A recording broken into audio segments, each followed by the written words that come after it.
আসসালামু আলাইকুম। আমি আপনাদের মাঝে আর একটা ভিডিও নিয়ে আসলাম। আপনাদের ভালোবাসায় হয়তো যে কয়দিন বেঁচে আছি, আমি আমার জায়গা থেকে প্রতিবাদ করার চেষ্টা করি আমার বিষয়গুলো নিয়ে। আজকে ভবানীপুর ইউনিয়ন পরিষদ নিয়ে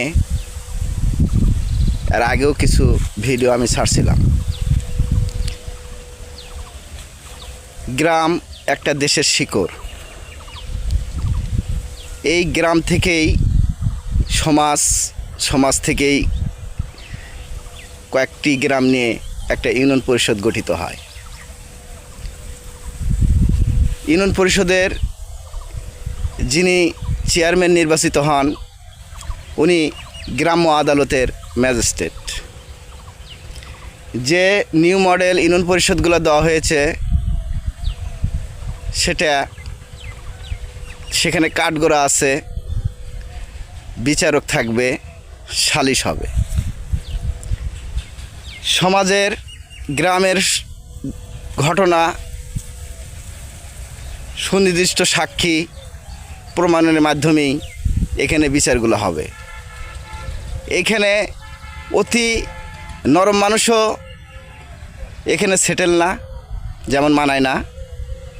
সঠিক আইনের মাধ্যমে যদি ইউনিয়ন পরিষদ পরিচালনা করা হয়, তাহলে আর এত মামলা, এত কেস হবে না। আমি এর আগেও একটা ভিডিওতে বলেছিলাম যে আমাদের ইউনিয়নে একটা চেয়ারম্যান আসছিল, আবুল কালাম আজাদ, অ্যাডভোকেট আবুল কালাম আজাদ। উনি একজন আইনজীবী। উনি বুঝতেন যে আসলে ইউনিয়ন পরিষদ থেকেই সকল সমস্যার সমাধান। উনি চেয়ারম্যান নির্বাচন করলেন এবং বিপুল ভোটে পাশ করলেন। কিন্তু ওনার যে শাসন ব্যবস্থা ছিল, যে ওনার ইউনিয়ন পরিষদে বিচার দিতেও একজন ভয় করত। কী জন্য জানেন? যে অপরাধী হতো, একটা বিচার দেখে মানুষ আর অপরাধ করার সাহস পেত না। ওনার বিচারের ডেট ছিল শুক্রবার, মানে কোর্ট ছুটি থাকলে ঠিক আছে, উনি এসে ইউনিয়ন পরিষদে বসতো এবং শুক্রবার সম্পূর্ণ বিচার সম্পন্ন করত।